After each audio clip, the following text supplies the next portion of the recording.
Ma sœur a annoncé à Pâques. Maman et papa mettre signe la maison. Tu n'as rien. Tout le monde a applaudi. J'ai souri et j'ai dit, papa, dois-je leur dire ou le feras-tu? Sa fourchette est tombée. Ma sœur a hurlé. Nous dire quoi? Ce dimanche de Pâques, ma sœur s'est levée, a fait teinter son verre à vin avec la pointe de son couteau et a annoncé la nouvelle comme si elle recevait un César du cinéma. Maman et papa me signent la maison aujourd'hui. Sidonie, toi tu n'auras rien, mais tu comprends, n'est-ce pas? La salle a explosé de joie. Des applaudissements, des sifflets d'admiration. Mon oncle a même crié, c'est pas trop tôt. Je n'ai pas applaudi. Je n'ai pas pleuré. Je n'ai même pas scié. J'ai juste souri, de ce sourire calme et terrifiant que l'on arbore quand on voit un navire couler et que l'on est le seul à avoir un gilet de sauvetage. J'ai posé ma fourchette délicatement sur la nappe blanche brodée. J'ai regardé mon père, Hervé, droit dans les yeux, et j'ai dit doucement, « Papa, dois-je leur dire ou le feras-tu » Son visage s'est vidé de tout son sang. Ma sœur s'est figée, son verre en l'air. Et à ce moment précis, tout le monde a su que quelque chose de terrible allait arriver. Avant de vous plonger dans l'enfer qui s'est déchaîné après ce silence pesant, dites-moi, d'où m'écoutez-vous ce soir? Quelle heure est-il chez vous? Cela m'aide de savoir qu'il y a des gens, quelque part, qui ont peut-être vécu des drames familiaux aussi intenses que le mien. Écrivez-le dans les commentaires, je vous lirai. Je m'appelle Sidonie, j'ai 34 ans, et si vous aviez rencontré ma famille avant ce fameux dimanche de Pâques à Montauban, vous auriez pensé que nous étions l'image parfaite de la réussite provinciale française. Une belle maison en pierre avec des volets bleus, un jardin entretenu où fleurissent les glycines, et des repas dominicaux où l'on rit fort en buvant du bon vin. Mais les familles comme la mienne ne se brisent pas avec des cris constants ou de la violence visible. Non, elles se fissurent en silence, dans les petits choix quotidiens, dans la manière dont un enfant est écouté et l'autre ignoré. Et aussi loin que je me souvienne, j'ai vécu dans cet espace silencieux où l'on ne vous remarque que lorsqu'on a besoin de vous. Mélissandre, ma sœur cadette de 7 ans, n'a jamais connu cet espace. Elle était la favorite. L'enfant miracle. Brillante, bruyante, pleine de charme superficiel. Le genre de fille que les proches adulent lors des réunions de famille, l'appelant un rayon de soleil. Je ne la détestais pas pour ça, du moins pas au début. J'ai juste appris très tôt que je devrais construire ma vie toute seule, brique par brique, parce que rien ne me serait jamais donné sur un plateau d'argent comme c'était le cas pour elle. Ce dimanche de Pâques avait une saveur étrange avant même que le repas ne commence. L'air dans la maison était différent. Épais, expectant, comme si tout le monde partageait un secret dont j'étais exclue. Ma mère, Chantal, s'agitait dans la cuisine avec ce sourire crispé qu'elle porte quand elle manigance quelque chose. Elle dressait le gigot d'agneau avec une précision chirurgicale, mais ses mains tremblaient légèrement. Mon père, lui, évitait mon regard. Il buvait son apéritif un peu trop vite, les yeux fixés sur la télévision éteinte. Mélissandre, elle, flottait dans sa robe pastel hors de prix, vérifiant son reflet dans chaque miroir, ajustant sa coiffure, chuchotant des petits riens à son fiancé, Thibaut. Thibaut est un type bien, un comptable sérieux, peut-être un peu trop naïf pour cette famille de requins. Il semblait nerveux, mais heureux, pensant sans doute qu'il entrait dans une belle famille aimante et généreuse. Pauvre garçon. Il ne savait pas qu'il était sur le point d'épouser une catastrophe ambulante. Quand je suis entrée dans la salle à manger, j'ai remarqué une chose immédiatement. Ma place habituelle, près de mamie Yvette, ma grand-mère, était la seule qui n'avait pas de verre en cristal. Comme un oubli freudien. Comme si je n'étais déjà plus vraiment là. J'aurais dû faire demi-tour. Le siège vide ou mal préparé est toujours un avertissement dans ma famille. Mais je me suis assise quand même, lissant ma serviette sur mes genoux, prétendant ne pas remarquer la façon dont les conversations baissaient d'un ton chaque fois que je regardais quelqu'un. Le repas a commencé. L'entrée, du foie gras maison, a été servie. Les oncles et tantes parlaient fort, riaient de blagues usées, complimentaient ma mère sur sa cuisine. Mélissandre rayonnait, jouant la maîtresse de maison parfaite, donnant des ordres subtils à mon père pour qu'il resserve du vin. Elle me lançait parfois un regard en coin, un sourire pincé, poli mais creux, comme si j'étais une collègue de travail qu'elle tolérait à peine. Ce n'était pas toujours comme ça. Il fut un temps où Mélisandre et moi partagions une chambre, où je lui lisais des histoires pour qu'elle s'endorme, où je la protégeais des monstres sous son lit. Mais quelque part entre son adolescence et l'âge adulte, quelque chose a changé. Elle a glissé confortablement dans le rôle que mes parents avaient construit pour elle, la fille en or, la princesse fragile qui mérite tout. Et moi, j'ai glissé doucement hors du cadre, devenant la sœur aînée ennuyeuse, celle qui travaille trop, celle qui est jalouse. Puis est venu le moment du dessert. Le fameux gâteau au chocolat de Pâques. C'est là que Mélisandre s'est levée. C'est là qu'elle a fait son annonce. Maman et papa me signent la maison. Sidonie, tu n'auras rien. La cruauté de cette phrase n'était pas accidentelle. Elle était calculée. Elle voulait m'humilier devant tout le clan, me remettre à ma place de pièce rapportée. Mais ce qu'elle ne savait pas, c'est que je n'étais pas venue les mains vides. Dans mon sac à main, posé à mes pieds, il y avait un dossier noir. Un dossier qui contenait de quoi réduire leur petit monde de mensonges en cendres. Quand j'ai souri et posé ma question à mon père, j'ai vu la peur pure dans ses yeux. Pour la première fois de ma vie, je tenais les rênes. Et j'allais tirer dessus, fort. Pour comprendre pourquoi j'ai agi ainsi lors de ce repas de Pâques, pourquoi j'étais prête à détruire ma propre famille devant témoins, il faut remonter le temps. Il faut comprendre la mécanique perverse qui régit la maison des Nolan depuis des décennies. Il y a 7 ans d'écart entre Mélisandre et moi. 7 ans, c'est une génération quand on est enfant. Quand je suis née, mes parents, Hervé et Chantal, étaient jeunes et fauchés. Ils louaient un petit appartement humide en banlieue. Ils travaillaient dur, certes, mais ils étaient stressés, impatients. J'ai grandi avec des vêtements de seconde main, des jouets réparés au scotch, et cette phrase constante, on n'a pas d'argent, Sidonie, arrête de demander. J'ai appris très vite à ne rien demander. À me faire toute petite pour ne pas être un poids. J'étais l'enfant de la galère. Puis, la situation de mes parents a changé. Mon père a obtenu une promotion, ma mère a hérité d'un petit pécule. Ils ont acheté la grande maison à Montauban. Et c'est là que Mélisandre est née. L'enfant de l'abondance. Dès son premier cri, elle a été traitée comme une petite divinité. Pour elle, tout était possible.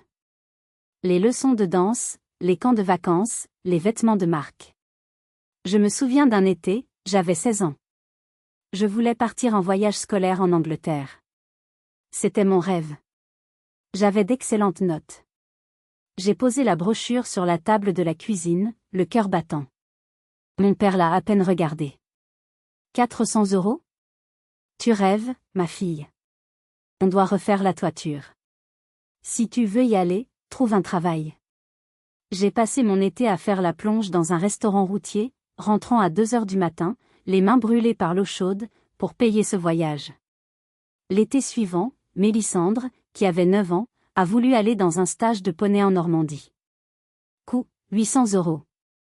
Ma mère a sorti le chéquier sans même cligner des yeux. C'est bon pour son épanouissement, a-t-elle dit en signant. Quand j'ai protesté, soulignant l'injustice, on m'a traité d'égoïste. Tu es l'aînée, Sidonie. Tu devrais être heureuse pour ta sœur au lieu d'être jalouse. C'est devenu le refrain de ma vie. J'étais la forte, la dure, celle qui n'avait besoin de rien. Mélisandre était la fragile, la précieuse, celle qui avait besoin de tout. Quand je suis partie pour l'université à Toulouse, je n'ai eu droit à aucune aide. Tu es débrouillarde, tu trouveras, m'a dit mon père en me tapant dans le dos. J'ai cumulé 2 jobs étudiants en plus de mes cours de droit et de gestion. J'étais épuisée, mais fière. J'ai construit ma carrière de responsable ressources humaines à la sueur de mon front. Pendant ce temps, Mélisandre a raté son bac. 2 fois. La réaction de mes parents? Ils lui ont payé une école privée hors de prix pour qu'elle obtienne un diplôme de communication qu'elle n'a jamais vraiment utilisé. Ils lui ont acheté une petite voiture neuve pour ses 20 ans, pour l'encourager. Moi, je roulais encore dans une vieille Peugeot 206 rouillée que j'avais payée moi-même. Mais le pire, ce n'était pas l'argent. C'était l'affection. L'admiration. Quoi que je fasse, ce n'était jamais assez bien. Une promotion? C'est bien, mais tu travailles trop, tu vas finir vieille fille. Un achat d'appartement? C'est petit, quand même. Mélisandre, elle, n'avait qu'à respirer pour être applaudie. Si elle faisait un dessin médiocre, c'était de l'art. Si elle trouvait un petit copain, c'était l'événement du siècle. La seule personne qui voyait clair dans ce jeu malsain, c'était mamie Yvette. La mère de mon père. Une femme de 86 ans, petite, voûtée, mais avec des yeux d'acier trempés. Elle vivait dans une petite dépendance au fond du jardin. Elle voyait tout. Elle voyait les enveloppes d'argent glisser dans la poche de Mélisandre. Elle voyait mes parents ignorer mes appels. Chaque fois que je venais visiter, mamie Yvette me prenait à part, me donnait une boîte de biscuits faits maison et me chuchotait « Ne les laisse pas te briser, ma petite. Tu as la colonne vertébrale que ton père n'a jamais eue. C'est toi qui as la vraie richesse. » Elle avait raison. Mais la richesse morale ne chauffe pas le cœur quand on se sent orpheline de parents vivants. J'ai continué à venir aux fêtes, aux anniversaires, espérant qu'un jour, ils me regarderaient avec la même lumière qu'ils avaient pour Mélisandre. J'apportais des cadeaux coûteux, j'aidais à la cuisine, j'écoutais leurs plaintes. J'essayais d'acheter leur amour. Jusqu'à ce fameux mois de juin dernier. Le mois où j'ai compris que je n'étais pas seulement moins aimée. J'étais une cible. C'était un samedi soir. Ma mère m'a appelée, la voix douce, presque mielleuse. Sidonie, ma chérie, viens dîner ce soir. J'ai fait un cassoulet, ton préféré. Ton père et moi, on voudrait te parler. J'ai senti une pointe de méfiance, mais l'envie d'être incluse était plus forte. J'ai conduit jusqu'à Montauban, pensant qu'il voulait peut-être enfin s'excuser, ou simplement passer du temps avec moi. Quelle erreur! Je ne savais pas que je me rendais à un guet-apens. Je ne savais pas que ce cassoulet allait avoir un goût de trahison si amer que je le sentirais encore des mois plus tard. Ce soir de juin, la maison sentait bon le thym et l'ail confit. Mes parents m'ont accueilli avec des sourires trop larges, trop brillants. Mon père m'a versé un verre de vin rouge, un grand cru qu'il gardait d'habitude pour les grandes occasions. Ma mère n'arrêtait pas de me complimenter sur ma tenue, mes cheveux, ma réussite professionnelle. On est tellement fiers de toi, Sidonie, disait-elle en me servant une part généreuse de cassoulet. Tu as tellement bien réussi à Toulouse. Tu es notre rock. Le mot rock a résonné étrangement. D'habitude, j'étais la froide, l'égoïste. Soudain, j'étais le rock. Mon radar interne s'est activé. Après le fromage, mon père a débarrassé la table et est revenu avec un dossier cartonné bleu. Il l'a posé devant moi comme on pose un cadeau. Voilà, ma puce, a-t-il commencé, adoptant un ton d'affaires décontracté. Ta mère et moi, on se fait vieux. La maison a besoin de travaux. La toiture, l'isolation. On voudrait faire un rachat de crédit, renégocier notre prêt pour inclure les travaux et baisser les mensualités. C'est de la bonne gestion. J'ai hoché la tête. Cela semblait raisonnable. Le problème, a continué ma mère en posant sa main sur la mienne, c'est qu'avec nos retraites, les banques sont frileuses. Ils demandent une garantie. Juste une signature. Une formalité administrative. Mon père a ouvert le dossier à la dernière page, me tendant un stylo Montblanc. Puisque tu as un CDI solide et un bon salaire, si tu te portes caution, ça passe tout seul. Tu ne paieras rien, bien sûr. C'est juste pour rassurer la banque. C'est pour nous aider à garder la maison de famille, pour vous, plus tard. J'ai pris le stylo. J'ai failli signer. C'étaient mes parents, après tout. Ils me demandaient de l'aide. C'était ma chance d'être la bonne fille, la sauveuse. Mais mes années d'expérience en ressources humaines, à lire des contrats et des clauses en petits caractères, ont pris le dessus. J'ai baissé les yeux sur le document. Mon regard s'est arrêté sur une phrase en gras, caution solidaire et indivisible portant sur l'ensemble du patrimoine présent et futur. Et un montant, partiellement masqué par un post-it jaune, signé ici. J'ai soulevé le post-it. Le montant n'était pas celui de simples travaux de toiture. C'était astronomique. Je peux lire le contrat en entier, ai-je demandé. L'atmosphère a changé instantanément. Le sourire de ma mère s'est effacé. Mon père s'est raidi. Pourquoi faire, a-t-il aboyé, un petit rire nerveux ponctuant sa phrase. C'est du jargon bancaire standard. Tu ne fais pas confiance à ton père ? Ce n'est pas une question de confiance, papa. C'est une question de responsabilité. Je ne signe rien sans lire. Laisse-moi emporter le dossier à Toulouse ce week-end. Je le lis, et je vous le rapporte lundi. Mon père a tenté de reprendre le dossier. Non, ça doit partir demain matin première heure. L'offre expire demain. Signe maintenant, Sidonie. Arrête de faire ton intéressante. Sa voix avait changé. Elle était devenue dure, impérieuse. La voix qu'il utilisait quand j'étais petite et que je posais trop de questions. Je ne signerai pas ce soir, dis-je fermement, en fermant le dossier et en posant ma main dessus. Soit je l'emporte, soit c'est non. Le silence qui a suivi était lourd, menaçant. Ma mère a commencé à pleurnicher. Après tout ce qu'on a fait pour toi. On t'a nourri, logé, et voilà comment tu nous remercies? Tu veux qu'on finisse à la rue? C'était du chantage émotionnel pur et simple. Mais j'ai tenu bon. J'ai pris le dossier, je l'ai mis dans mon sac, et je me suis levée. Je vous appelle demain, ai-je dit.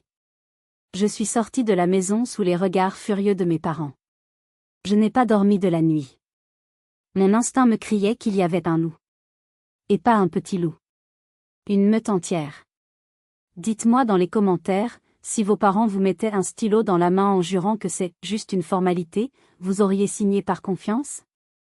Ou vous auriez fait comme moi? J'ai besoin de savoir si je suis trop méfiante ou juste lucide. Le lendemain matin, lundi, au lieu d'aller au travail, j'ai pris un jour de congé. J'ai appelé un ami de fac, Marc, qui travaille au service contentieux d'une grande banque régionale. Je lui ai apporté le dossier. Nous nous sommes assis dans son bureau, et j'ai vu son visage se décomposer au fur et à mesure qu'il tournait les pages. Il a fini par poser ses lunettes sur le bureau et m'a regardé avec une pitié que je n'oublierai jamais. « Sidonie » a-t-il dit doucement. « Tes parents ne veulent pas réparer la toiture. Qu'est-ce qu'ils veulent alors? Ils essaient de te transférer une dette toxique. » Ce qu'il m'a expliqué ensuite a fait s'effondrer le peu d'illusions que j'avais encore sur ma famille. Ce n'était pas un simple mensonge. C'était une tentative d'assassinat financier prémédité. Marc a tourné l'écran de son ordinateur vers moi. Regarde. Ce n'est pas une renégociation pour travaux. C'est une restructuration de dette critique. Tes parents ont déjà une hypothèque de second rang sur la maison. Ils l'ont prise il y a 3 ans. 3 ans? J'étais stupéfaite. Mais pourquoi? Ils n'ont rien acheté de gros. Si, corrigea Marc. Ils ont acheté le train de vie qu'ils ne pouvaient pas se payer. Regarde les relevés associés au dossier. Mes yeux parcouraient les lignes. Voyage en club 5 étoiles aux Maldives. La voiture neuve de Mélissandre. Des vêtements de créateurs. Des restaurants gastronomiques tous les week-ends. Ils avaient flambé l'équité de la maison comme si c'était de l'argent magique. Le problème, continua Marc, c'est qu'ils ont arrêté de payer les mensualités il y a 8 mois. La banque a lancé la procédure de saisie. La maison va être vendue aux enchères judiciaires si la dette n'est pas couverte. Ce contrat qu'ils voulaient te faire signer? Ce n'est pas une simple caution. C'est une reprise de dette. En signant ça, tu reconnais devoir la totalité de la somme 380 000 € en ton nom propre. Tu deviens la débitrice principale. J'ai senti la nausée monter. Ils voulaient sauver leur peau en me sacrifiant. Ils voulaient que je paie 380 000 € pour une maison qui ne m'appartenait même pas, juste pour qu'ils puissent continuer à y vivre et à jouer les riches devant les voisins. Ils allaient détruire mon avenir, m'empêcher d'acheter mon propre logement, me condamner à 25 ans de remboursement, tout ça sans le moindre remords. Je suis sortie de la banque en tremblant de rage. J'ai pris mon téléphone et j'ai appelé mon père. Je n'ai pas pris de gants. Je sais tout, papa. L'hypothèque, les impayés, la saisie. Tu voulais me faire signer ma propre mort financière? Au bout du fil, il n'y a pas eu d'excuse. Pas de « pardon », on était désespérés. Non. Il y a eu de la colère. Pure et dure. Tu te crois maligne, hein, a-t-il craché. Avec ton petit confort de bourgeoise à la ville. Tu as de l'argent, toi. Tu peux payer. C'est ton devoir. On t'a élevé, on t'a tout donné. Ta sœur va se marier, on ne peut pas perdre la maison maintenant, ça serait la honte. Tu veux humilier ta famille? C'est vous qui vous humiliez tout seul, ai-je répondu, la voix glaciale. Je ne signerai pas. Et ne m'appelez plus jamais. Si tu ne signes pas, tu n'es plus ma fille, a hurlé ma mère, qui avait pris le combiné. Tu es une ingrate. Une sans cœur. J'aurais dû te laisser à la naissance. J'ai raccroché. Je me suis garée sur le bas-côté et j'ai pleuré pendant 10 minutes. Pas de tristesse, mais de choc. Le deuil de parents que je n'avais jamais vraiment eu. Pendant les mois qui ont suivi, le silence radio a été total. J'ai bloqué leur numéro. J'ai essayé de reprendre ma vie. Mais une inquiétude sourde me rongeait. S'ils étaient si désespérés, qu'allait-il faire? La saisie approchait. C'est en novembre que le deuxième coup de poignard est arrivé. J'ai reçu une lettre d'une société de crédit à la consommation. Une mise en demeure pour un impayé de 3 000 € pour l'achat d'un écran plat géant et d'un système home cinéma. Je n'avais jamais acheté ça. J'ai appelé la société. Ils m'ont envoyé la copie du contrat. La signature était une imitation grossière de la mienne. La pièce d'identité fournie était une photocopie de mon vieux passeport, celui que j'avais laissé chez mes parents quand j'avais déménagé. Mon père. Il avait usurpé mon identité pour acheter une télé. Une télé. Alors qu'ils étaient au bord du gouffre. C'était pathétique. C'était criminel. Cette fois, je n'ai pas pleuré. Je suis allée au commissariat de police de Toulouse. J'ai déposé une main courante. L'agent m'a demandé si je voulais porter plainte pour escroquerie. C'est mon père, ai-je dit, la gorge serrée. Je veux juste contester la dette pour l'instant. Mais garder le dossier ouvert. Je pensais avoir touché le fond de l'horreur. Mais je me trompais. Le plan A, moi, avait échoué. Le plan B, la petite fraude, ne suffisait pas. Ils sont passés au plan C. Et le plan C, c'était Mélissandre. J'ai vu les posts sur Facebook. Mélissandre posant devant la maison avec une clé géante en carton. Trop heureuse. Mes parents sont les meilleurs. Ils me lèguent la maison familiale pour mon mariage. #propriétaire, #héritage, #blessed. Les commentaires des tantes et cousines étaient extatiques. Quelle chance, des parents en or. Seule une personne savait ce que cela signifiait vraiment. Moi. Ils n'allaient pas lui donner la maison. Ils allaient lui donner la dette. Mélissandre, naïve, vaniteuse, et totalement ignorante des finances, allait signer exactement le même papier que moi, mais présenté comme une « donation entre vifs » ou une avance sur héritage. Elle allait accepter la propriété, et avec elle, l'hypothèque cachée et les dettes accumulées. Ils allaient ruiner leur fille préférée pour sauver leur propre peau. J'aurais pu laisser faire. Après tout, Mélissandre avait été odieuse avec moi toute sa vie. C'était le karma, non? Elle voulait la maison? Qu'elle la prenne, avec les créanciers aux trousses. Je me suis dit, ce n'est plus mon problème. Mais c'était sans compter sur mamie Yvette. C'est mamie Yvette qui m'a appelé, 2 semaines avant Pâques. Elle n'avait pas de portable, elle m'appelait depuis la cabine téléphonique du village pour que mes parents ne l'entendent pas. Sa voix tremblait, mais elle était claire. Sidonie, tu dois venir à Pâques. Mamie, tu sais que je ne peux pas. Ils m'ont renié. Et je ne veux plus les voir. Je sais, ma petite. Je sais tout. J'ai entendu ton père parler au notaire véreux qu'il a trouvé. Ils vont faire signer Mélissandre et ce pauvre Thibaut le jour de Pâques. Ils appellent ça une reconnaissance de dette contre donation. Ils leur font croire que c'est pour éviter les droits de succession. J'ai serré le téléphone si fort que mes jointures ont blanchi. Thibaut aussi? Thibaut, qui venait de finir ses études d'expert comptable mais qui était trop amoureux pour voir que sa belle famille était un nid de vipères? S'ils signent ça, continua mamie, ils sont finis. La maison sera saisie le 15 mai. J'ai vu le papier rouge de l'huissier, ton père l'a caché sous le tapis du salon. Si Mélissandre signe, la banque se retournera contre elle et Thibaut. Ils commenceront leur vie avec 400 000 € de dette. Pourquoi tu me dis ça, mamie? Mélissandre ne m'écoutera jamais. Elle pense que je suis jalouse.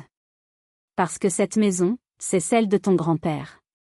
Il l'a bâtie de ses mains. Je refuse de voir ces escrocs, oui, mon propre fils est un escroc, détruire la vie de ces jeunes, aussi bête soit-il, et salir la mémoire de cette maison. Tu es la seule qui a les épaules pour arrêter ça. Viens. Pour moi. J'ai raccroché, le cœur lourd. Mamie avait raison. Laisser faire, c'était devenir complice. Mélissandre était une peste, oui. Elle était gâtée, oui. Mais méritait-elle d'être ruinée à 27 ans par ses propres parents? Personne ne mérite ça. J'ai passé la semaine suivante à constituer mon dossier. J'ai appelé Marc à la banque. J'ai récupéré les copies des commandements de payer. J'ai imprimé les preuves de l'usurpation d'identité pour la télé. J'ai tout mis dans une pochette noire, sobre, mortelle. Le dimanche de Pâques, j'ai pris ma voiture, ma BMW que j'avais payée moi-même, et j'ai roulé vers Montauban. 50 minutes de route. 50 minutes pour me préparer à la guerre. En garant ma voiture devant le portail en fer forgé, j'ai eu un flash du passé. Moi, petite fille, courant dans ce jardin en cherchant des œufs.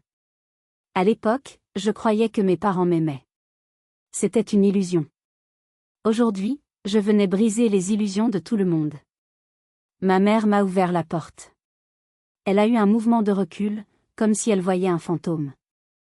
Puis, son visage s'est recomposé en un masque de fausse politesse, car les tantes étaient déjà là. Sidonie. Quelle surprise! On ne t'attendait pas, mamie m'a invitée, dis-je en entrant sans attendre son invitation. C'est Pâques, après tout. La fête de la résurrection, et de la vérité. Elle m'a attrapé par le bras, ses ongles s'enfonçant dans ma chair. Elle a sifflé à mon oreille, si bas que personne d'autre ne pouvait entendre. Si tu gâches ce jour pour ta sœur, je te jure que je te ferai regretter d'être né. Ne dis rien. Mange, souris, et casse-toi. J'ai dégagé mon bras doucement. T'inquiète pas, maman. Je vais être l'invitée parfaite. Je suis entrée dans le salon. Mélissandre était là, montrant sa bague de fiançailles à tante Monique. Elle m'a vue. Son sourire s'est figé. Tiens, l'exilé est de retour. Tu viens voir ce que c'est qu'une vraie famille heureuse? Je viens voir l'avenir, Mélissandre, répondis-je énigmatiquement. Juste l'avenir. Je suis allée embrasser mamie Yvette, assise dans son fauteuil. Elle m'a serré la main, ses doigts noueux pressant ma paume. Un message silencieux, courage. Le décor était planté. Les acteurs étaient en place. La tragédie pouvait commencer. Le repas a commencé sous un soleil printanier magnifique, mais l'ambiance à table était aussi tendue qu'une corde de violon sur le point de casser. Nous étions 12. Mes parents présidaient, jouant les monarques bienveillants. Ils servaient le vin à flots, riaient trop fort, racontaient des anecdotes qui les mettaient en valeur. C'était une performance d'acteur digne d'un Oscar. Moi, j'étais assise au bout de la table, près de mamie. Tante Monique, la sœur de ma mère et la plus grande commère de la région, n'a pas tardé à lancer les hostilités. Alors Sidonie, a-t-elle lancé entre deux bouchées d'aspic. Toujours toute seule? Pas de mari, pas d'enfant? À ton âge, il faudrait peut-être arrêter de penser qu'à ta carrière. Regarde ta sœur, plus jeune que toi, et déjà installée, bientôt propriétaire d'une si belle demeure. J'ai vu ma mère sourire en coin. C'était son œuvre. Elle avait passé des mois à me dénigrer auprès de la famille pour justifier mon absence et préparer le terrain pour l'héritage de Mélissandre. Je suis très heureuse comme ça, tante Monique, répondis-je calmement. Je préfère bâtir ma vie sur des fondations solides plutôt que sur des apparences. Oh, toujours aussi aigrie, gloussa Monique. Tu devrais être contente pour ta sœur. Tes parents sont d'une générosité incroyable. Donner une maison de 500 000 € de leur vivant.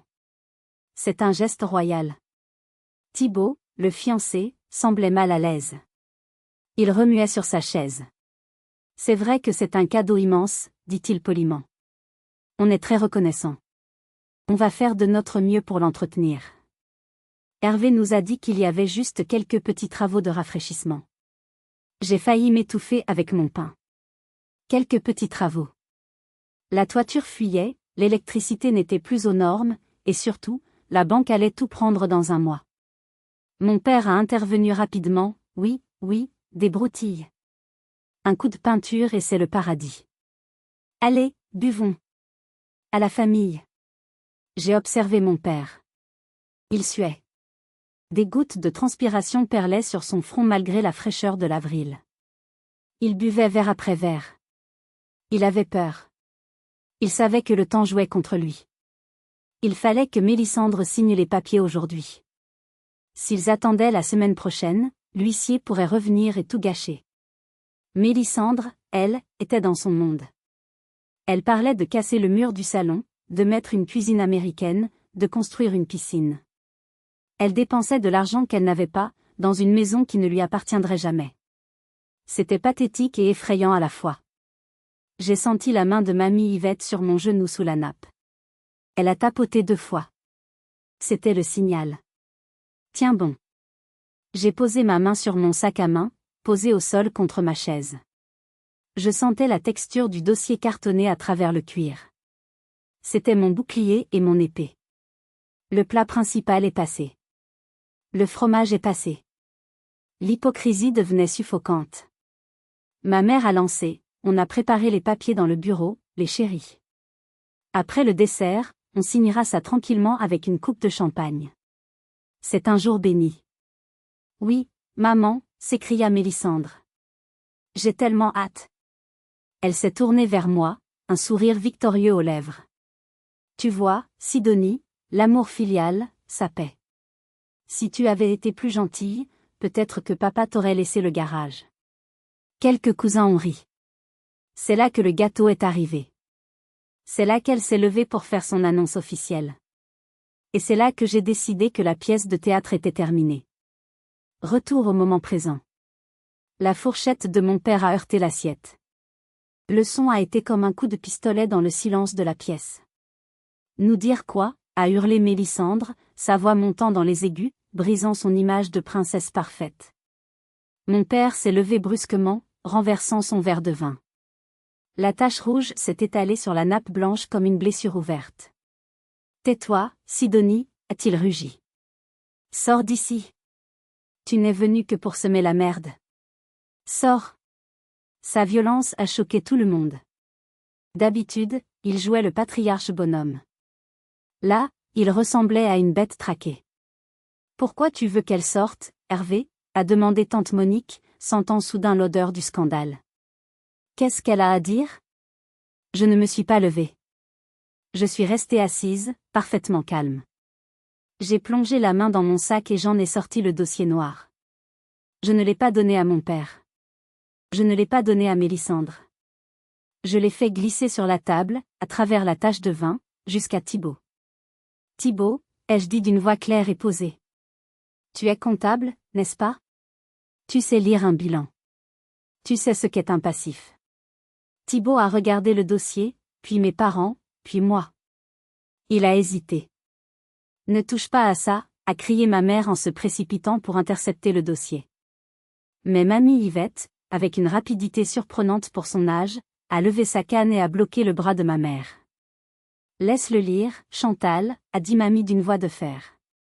La vérité, ou je te déshérite de ma propre maison sur le champ. Ma mère s'est figée. Thibaut a ouvert le dossier. Le silence dans la pièce était assourdissant. On n'entendait que le bruissement des pages que Thibaut tournait.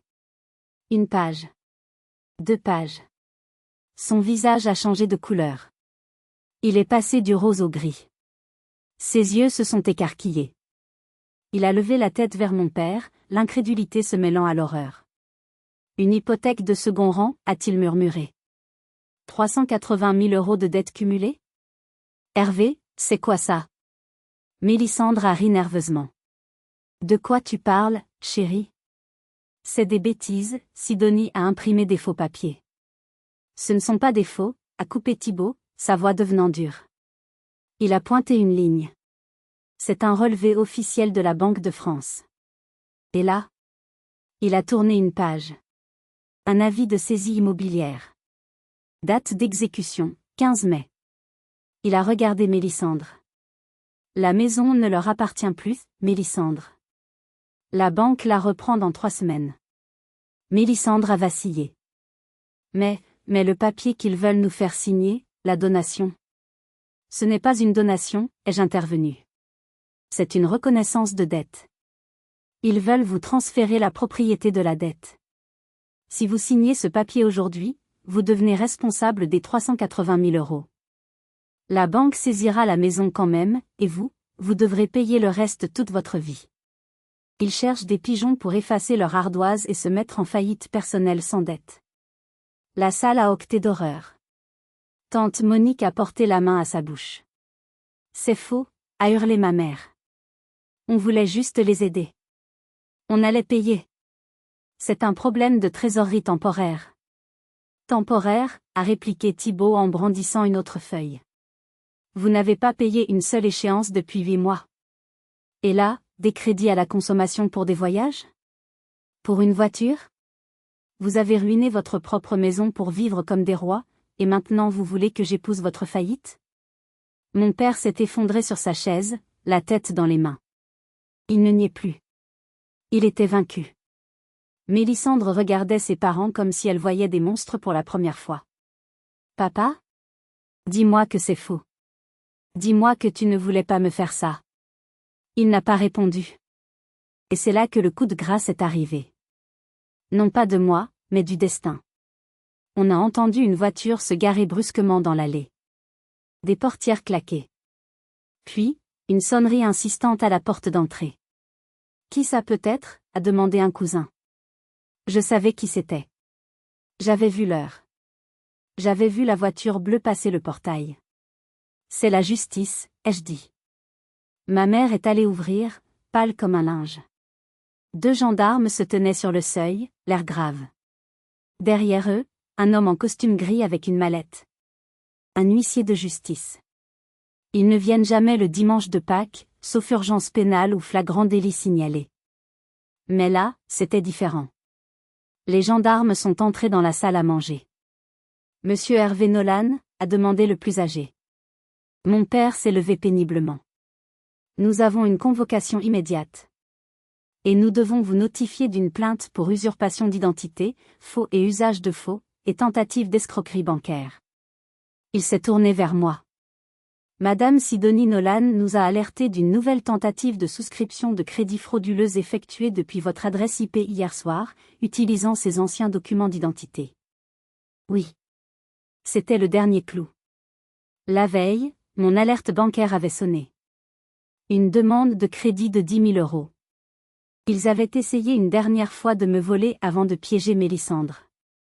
J'avais appelé le commissariat immédiatement. La salle était pétrifiée.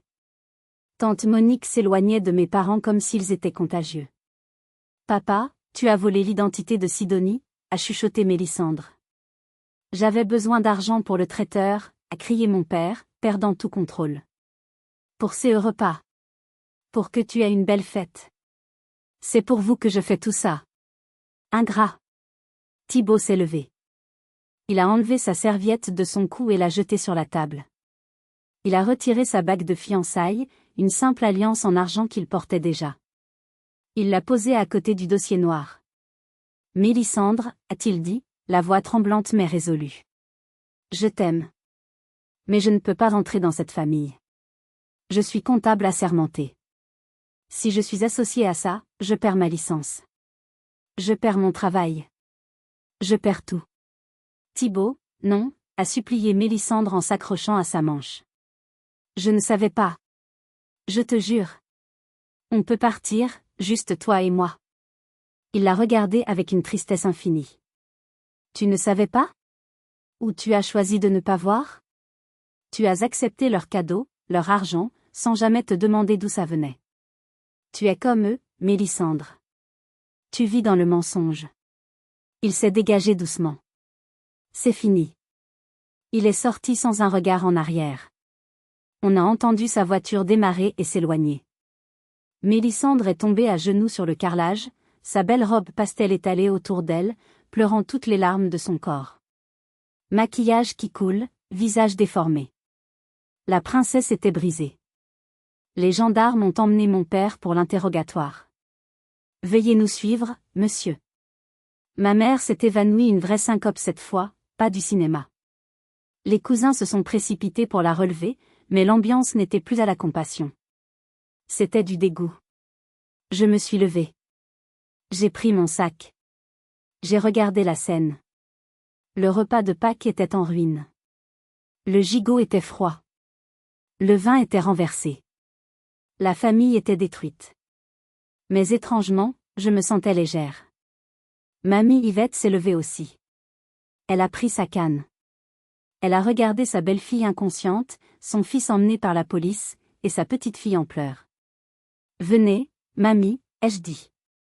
Je te ramène chez moi. Cette maison n'est plus un foyer. »« Oui, a-t-elle dit. Emmène-moi loin de ces fous. » En passant devant Mélissandre, je me suis arrêtée. Elle a levé vers moi des yeux haineux, remplis de larmes. « Tu as tout gâché, a-t-elle sifflé. Tu es contente? Tu as gagné. » Je me suis penchée vers elle. « Non, Mélissandre. Je ne t'ai pas gâché la vie. Je t'ai sauvée. Thibaut t'a quitté, c'est dur. Mais signer ce papier t'aurait enchaîné à une dette de 400 000 € pour les 30 prochaines années. Tu aurais fini en prison avec eux. Aujourd'hui, tu pleures. Demain, quand tu auras grandi, tu me remercieras. » Je l'ai laissé là, au milieu des débris de ses illusions.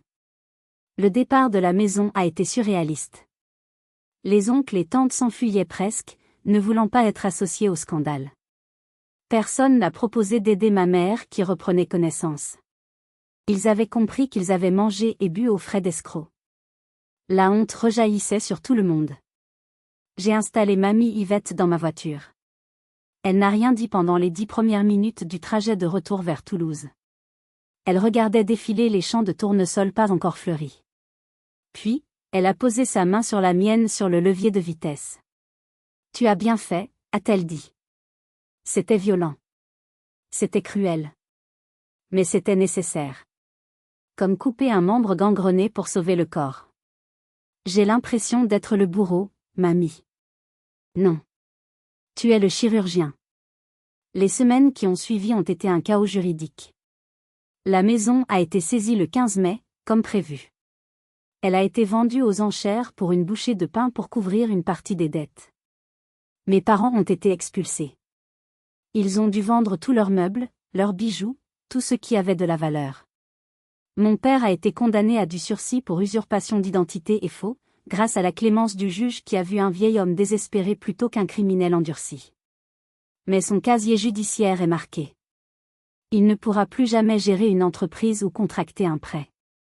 Ils vivent maintenant dans un petit HLM, habitation à loyer modéré, en périphérie de la ville. Un 2 pièces gris, bruyant. Fini les repas fastueux, fini les voyages. Ils vivent avec le minimum vieillesse, le reste de leur pension étant saisi à la source pour rembourser les créanciers. Ils sont devenus des parias dans leur propre cercle social. Et Mélissandre? L'effondrement a été total pour elle. Thibaut n'est jamais revenu. Il a annulé le mariage, bloqué son numéro et a déménagé à Lyon pour recommencer à zéro. Mélissandre a dû retourner vivre chez nos parents dans le petit HLM pendant un temps, dormant sur le canapé. C'était la chute la plus brutale qu'on puisse imaginer. De la princesse à la clocharde en un jour.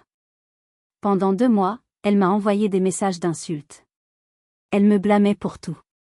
Pour la perte de la maison, pour Thibaut, pour la honte. Je n'ai pas répondu. Je savais qu'elle devait traverser les étapes du deuil, déni, colère. Et puis, le silence. En juillet, j'ai reçu une lettre. Pas un SMS, une lettre manuscrite. Sidonie. J'ai trouvé un travail. Je suis caissière chez Carrefour. C'est dur. J'ai mal aux pieds. Les clients sont méchants. Mais c'est mon argent. Pour la première fois de ma vie, je paie mon propre loyer pour une chambre en colocation. Je suis allée voir une assistante sociale qui m'a expliqué ce que signifiaient vraiment les papiers que papa voulait me faire signer. Elle m'a dit que j'aurais été endettée jusqu'à mes 60 ans. Tu avais raison. Je te déteste encore un peu de l'avoir fait si brutalement, mais, merci. Tu m'as sauvé la vie. J'ai pleuré en lisant cette lettre. C'étaient les premières larmes que je versais depuis des années pour ma sœur. Enfin, elle grandissait. Enfin, elle devenait une adulte. Nous sommes maintenant 3 mois après Pâques. Mamie Yvette vit avec moi dans mon appartement à Toulouse. Elle a sa propre chambre, avec ses photos et ses souvenirs. On boit le thé le soir sur le balcon en regardant le coucher de soleil sur la Garonne. Elle me raconte des histoires de son enfance, et pour la première fois, je me sens chez moi. Vraiment chez moi. Je n'ai pas revu mes parents. Je ne pense pas que je le ferai. Ils m'ont envoyé quelques lettres culpabilisantes, demandant de l'argent, disant qu'ils n'avaient plus de quoi manger correctement. J'ai envoyé une liste de banques alimentaires et d'associations caritatives. Je ne leur donnerai plus un centime. J'ai fini d'être leur banque et leur bouc émissaire. Mélissandre et moi, on s'envoie des messages de temps en temps. C'est timide. C'est fragile. On ne sera jamais les meilleurs amis du monde, trop de dégâts ont été faits. Mais on construit une relation d'égal à égal. Elle n'est plus la favorite, je ne suis plus l'exclue. Nous sommes juste 2 survivantes d'un naufrage familial. J'ai appris une leçon précieuse à travers tout ça. On nous dit souvent que la famille est sacrée, que le sang est plus important que tout. C'est faux. Le respect est plus important que tout. L'honnêteté est plus importante que tout. Une famille qui vous ment, qui vous vole, qui vous utilise, n'est pas une famille. C'est un parasite. Et parfois, pour survivre, il faut savoir couper le lien, même si ça fait mal, même si ça saigne. Ce repas de Pâques a été le pire jour de la vie de mes parents, mais ça a été le premier jour de la mienne. J'ai perdu une maison que je n'ai jamais eue, mais j'ai gagné ma liberté. Et ce sourire que j'ai eu quand j'ai sorti le dossier? Je l'ai encore aujourd'hui. Mais maintenant, c'est un sourire de paix. Alors voilà mon message pour vous, ne vous laissez jamais, jamais définir par le rôle que votre famille vous a assigné. Vous n'êtes pas le « vilain petit canard », vous n'êtes pas la « vache à lait ». Vous êtes le héros de votre propre histoire. Et si vous devez renverser une table et briser quelques assiettes pour le prouver, faites-le. Si vous avez aimé cette histoire, si elle a résonné en vous, s'il vous plaît, cliquez sur « j'aime » et abonnez-vous à la chaîne. Cela aide énormément à faire connaître ces vérités. Et surtout, dites-moi dans les commentaires, avez-vous déjà dû couper les ponts avec un membre toxique de votre famille? Comment vous êtes-vous senti après? Libéré ou coupable? Je lirai toutes vos histoires. Merci de m'avoir écouté. Prenez soin de vous, et n'oubliez pas, la vérité finit toujours par triompher. À bientôt.